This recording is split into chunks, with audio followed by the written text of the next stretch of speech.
In a towering Manhattan conference room packed with diplomats, press, and corporate elites, the mood was already tense. Then the doors burst open and in walked Donald J. Trump, larger than life, a smirk plastered on his face and eyes glinting with provocation. Without waiting for formalities, he took the microphone and said in his signature growl, "We made Africa. Without us, you'd still be chasing lions barefoot." The room gasped. Cameras clicked, pens froze, and even seasoned diplomats shifted uncomfortably. But one man didn't flinch. Across the hall, Captain Ibrahim Traoré leaned back in his chair, arms folded calmly, eyes locked on Trump. A quiet storm was forming behind those eyes. Trump, sensing resistance, leaned further into the podium. "We gave you roads. We gave you power. We gave you freedom," he said, drawing out each word like a hammer blow. "And this is the thanks we get? Ungrateful rebels who now pretend to lead?" Traoré stood up slowly. The room fell silent. Even the American journalists who were primed to defend their president stopped typing.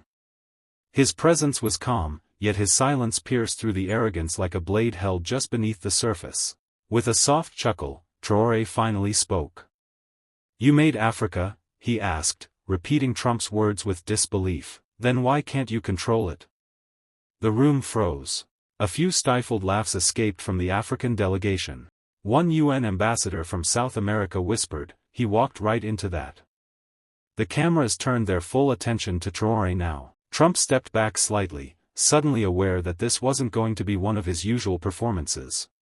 Traoré walked toward the center of the room with the calmness of a man who had nothing to prove, but everything to teach.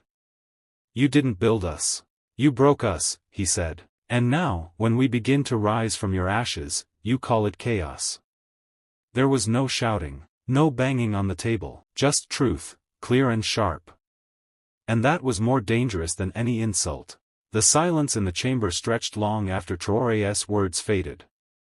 It was the kind of stillness that follows a gunshot, stunned, breathless, irreversible. Trump squinted, trying to laugh it off, his hands raised in mock surrender. Okay, he said, forcing a grin. "So now Africa thinks it's free. That's cute." But no one was laughing. Traoré didn't break his stare. His tone remained steady, but his words carried the weight of centuries.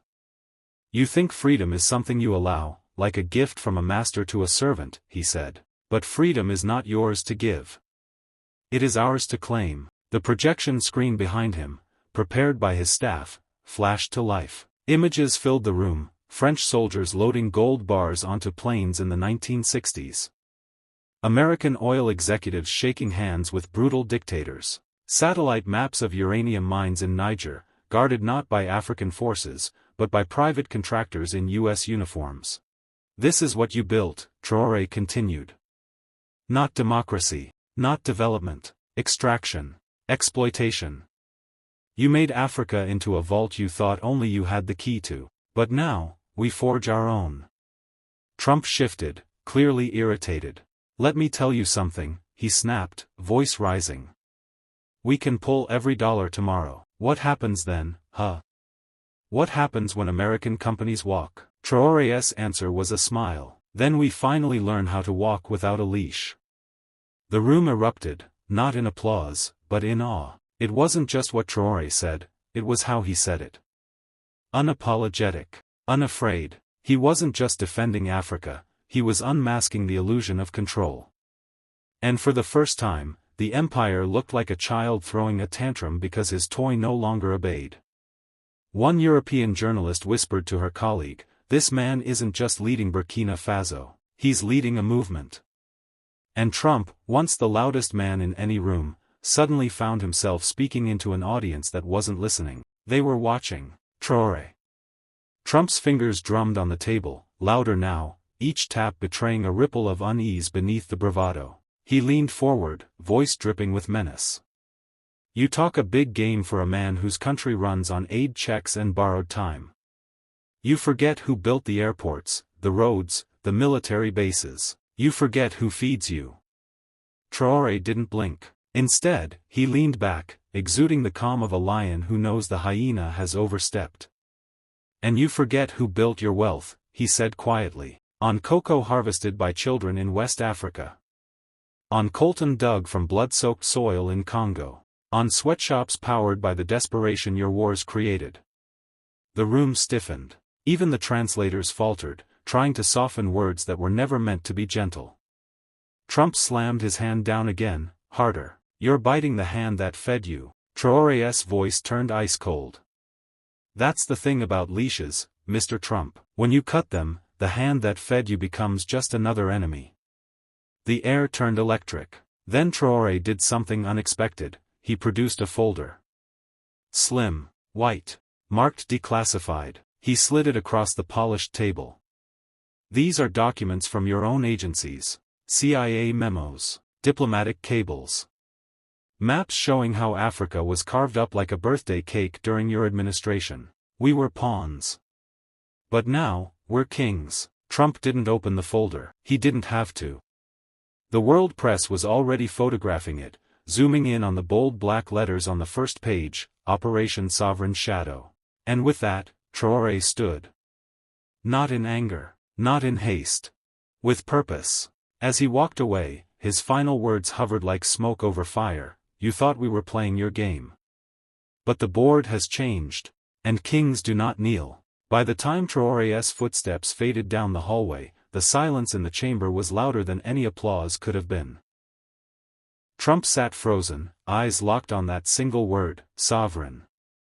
His aides hovered around him, whispering, urging him to respond, to control the narrative, but for the first time in a long time, Trump had no script, no rally, no teleprompter to scream into. The American press scrambled. CNN, Fox, Al Jazeera. Each raced to decipher the contents of the document Traoré had laid bare. Within hours, headlines around the globe echoed with the same haunting truth: Africa had receipts, and Traoré had delivered them. But this wasn't just about paperwork, it was about legacy. And Traoré had shattered Trump's with the calm of a man who knew the difference between power and noise. Trump finally stood. He didn't yell, he didn't mock. He just muttered, "He doesn't understand how the world works." But someone in the back of the room, no one ever found out who, whispered just loud enough to be caught on a hot mic, "No, you don't understand how it's changing." Back in Ouagadougou, the reaction was explosive. Crowds flooded the streets, waving flags not of Burkina Faso, but of all Africa, green, black, and gold. Not in protest. In pride. Children wore shirts printed with Traoré's quote. Elders sang songs that hadn't been heard in generations. The continent had been spoken for too long. Now, it was speaking back. In the White House Situation Room, the mood was more chaotic. An advisor leaned over to Trump. "Sir, satellite imaging shows new military alignments forming around gold fields in Mali. Russian and Chinese signals are all over it." Traoré's speech, well, it triggered something. Trump's face flushed. "So what's the plan?" Another aide, younger, more calculating, answered, "You had one plan, control. But it seems Traoré just proved Africa isn't buying anymore." Trump turned away from them, gazing out the window. His reflection looked older than he remembered. "He wants war," he muttered. "No," came the reply. "He wants freedom, and that's something we never planned for." In the heart of Manhattan, the United Nations reconvened the next day. A rare emergency session had been called, not by the Security Council, but by a coalition of African, South American, and Southeast Asian nations. The agenda: global equity and resource sovereignty. Everyone knew what it really meant. Traoré's thunderclap had reached the rafters. As the General Assembly filled, Trump stormed in late, flanked by a bloated security entourage, his signature scowl sharpened by humiliation. Cameras flashed like lightning, but the real storm sat 3 rows ahead, calm, composed, and dressed in a simple dark suit. Ibrahim Traoré didn't need spectacle. He was the spectacle. The Secretary-General began the session. "We welcome all member states. We are here today because the voices of the overlooked demand to be heard. President Traoré, the floor is yours." Trump visibly bristled. He doesn't speak for anyone. Traoré stood, not turning to address Trump directly. Instead, he faced the world. "Let us be clear," he said, his voice steady, deliberate. The question before us is not whether Africa belongs at this table. The real question is, how did this table survive this long without us? The room went quiet. Traoré continued, the West speaks of chaos. Yet it is your bombs that fall, your sanctions that starve, your corporations that strip land and bury promise under profit. And then you ask, why are they angry? We are not angry. We are awake. Trump rose abruptly, you're lying. You're nothing but a populist puppet propped up by radicals. Finally, Traoré turned, slowly, deliberately, to face him. Mr. Trump, he said, you want to talk about puppets? Then tell the world, whose hand was up your back when Libya burned? When Congo bled? When Africa begged for medicine, and you sent bullets instead? The silence that followed was dense enough to swallow air. Then, murmurs. Then, gasps. A delegate from Brazil clapped. Then South Africa. Then India. And soon, a full third of the chamber stood in ovation. Trump sat down, face pale, fists clenched. In that moment, it wasn't about policy. It was about presence. Traoré hadn't just flipped the table. He'd built his own, and invited the world to sit. Outside the towering glass of the UN, the media frenzy was in full blaze. Every outlet, from CNN to Al Jazeera, ran breaking banners. Traoré silences Trump, Africa's voice shakes the West, new leader, old empire challenged. Inside, Trump was a volcano forced to smile. His aides whispered strategies in his ear, urging calm, but his ego bled openly across his expression. He hadn't come to New York to lose the narrative. He came to reassert it. But Traoré had flipped more than the table, he'd flipped the balance of power in the room. Get me the mic, Trump snapped. A murmur spread as the U.S. representative requested the floor out of turn. Protocol be damned. When Trump stood again, his tone had changed. It was colder now, less fury, more calculation. You speak of justice, Trump said, glaring at Traoré. But what is justice without power? Africa didn't build the world. We did. American steel. American dollars. American soldiers. You're here today because we allowed it. Traoré didn't flinch. Trump's voice rose. You mock our legacy, but your nations, your leaders, came to us. For aid. For weapons. For food. And now you pretend to lead? You want to build a new world? Then start with plumbing that works. Gasps. Even some of Trump's allies looked uneasy. Traoré smiled. He stood again, but this time walked toward the center of the chamber, toward the podium Trump had just abandoned. He didn't shout. He didn't sneer. He spoke like a judge handing down a sentence. America did build a world, he said. On our minerals. Our labor. Our silence. You built it not with partnership, but with plunder. And now that we stand, unshackled, you call it rebellion. He looked at Trump. But it is not rebellion. It is remembrance. Then he faced the chamber again. And we will never forget. The room fell still. In that stillness, something shifted. Not just in tone, but in trajectory. The post-colonial whisper had become a thunderous declaration. Traoré wasn't asking to be seen anymore. He was the mirror, and every empire was now being forced to look. In the aftermath of Traoré's thunderous speech, the room didn't breathe, it processed. Delegates glanced at one another like survivors of a quake, unsure whether to applaud, retreat, or brace for the aftershock. One by one, murmurs turned into murmured claps, then thunderous applause from an unexpected corner, the global South Bloc. Kenya. Bolivia. Indonesia. South Africa. Their ambassadors stood, not just in respect, but in alignment. It wasn't just support. It was recognition. Trump, still near the edge of the podium, clenched his jaw so tightly it looked like it might snap. He couldn't drown this moment with tweets or headlines. It was unfolding live. Global. Uncontrollable. And it was centered around Ibrahim Traoré. Enough of this theater, Trump muttered. Security Council's a circus now. But Traoré didn't even glance his way. Instead, he turned to the European bloc. You sat in these halls as Africa bled, he said. You called it unfortunate. You called it complicated. You drafted sanctions while watching our coffins multiply. But tell me, did your banks stop taking our gold? Did your oil deals stop pumping? Did your press stop blaming us for the wars you armed? He paused. And then added, calm, devastating.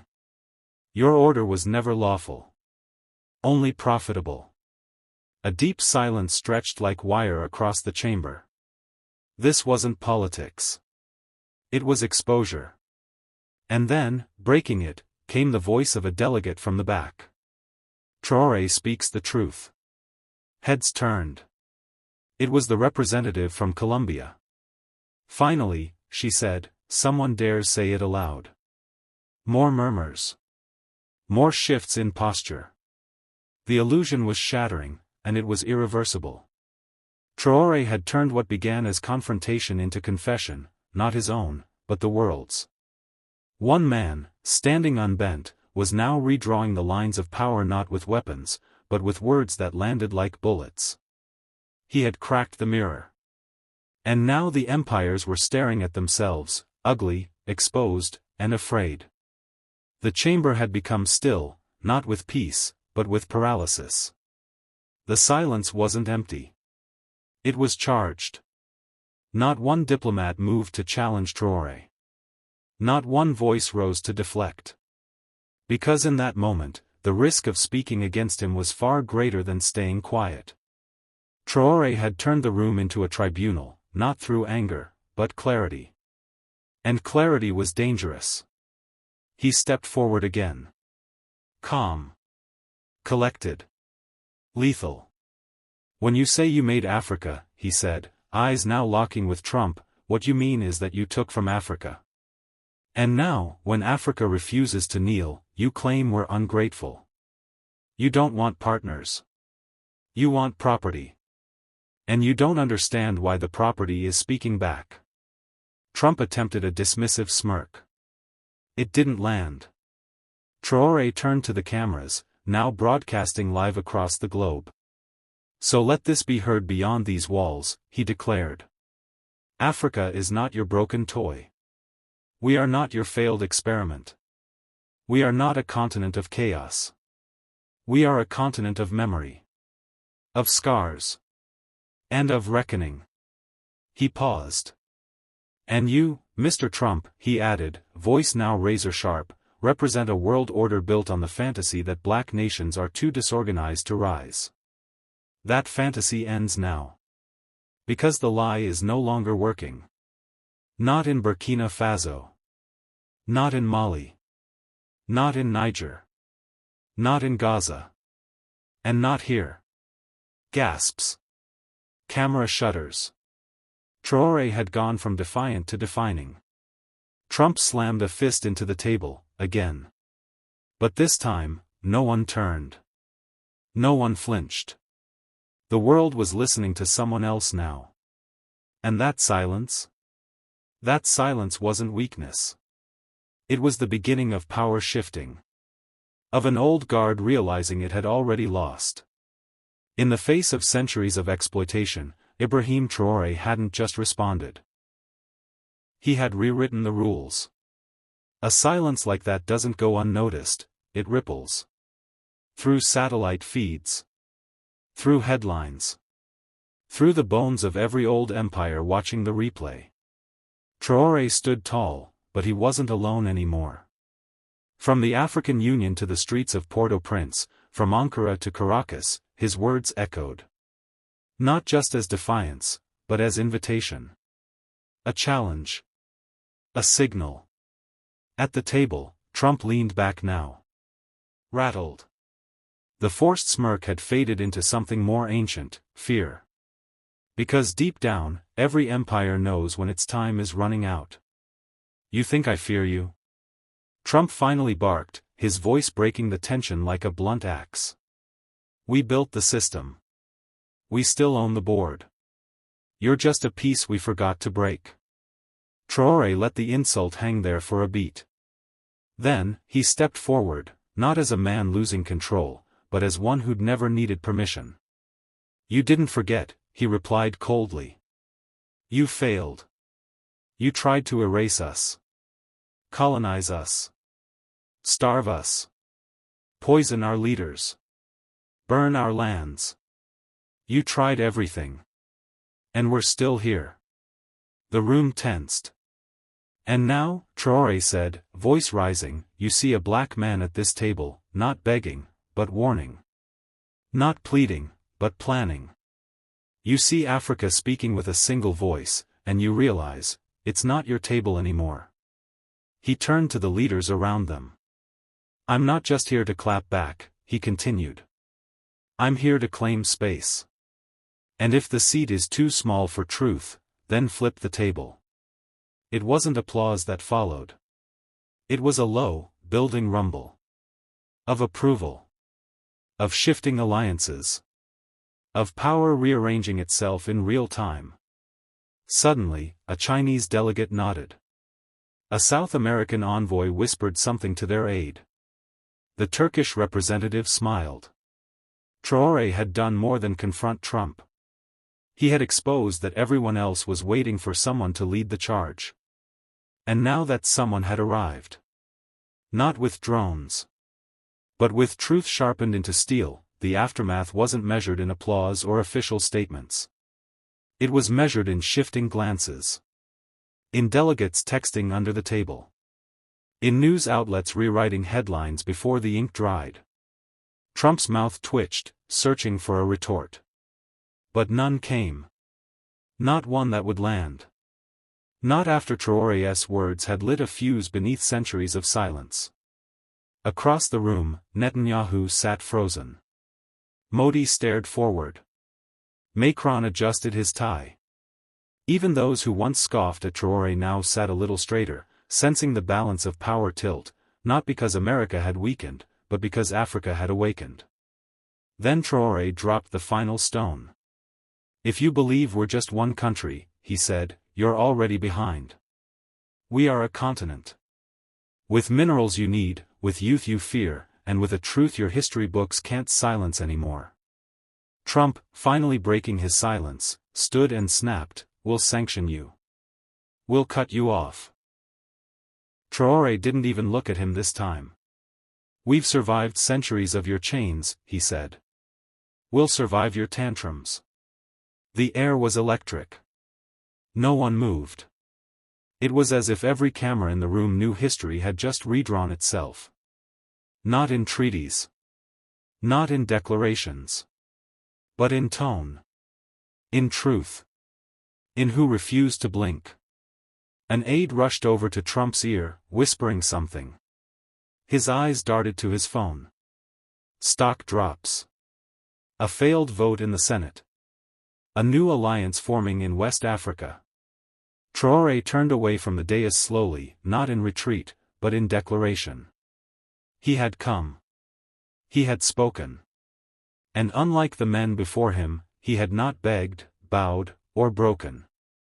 In the corridors outside, journalists swarmed. But the headline had already written itself. The world just watched a new table get built.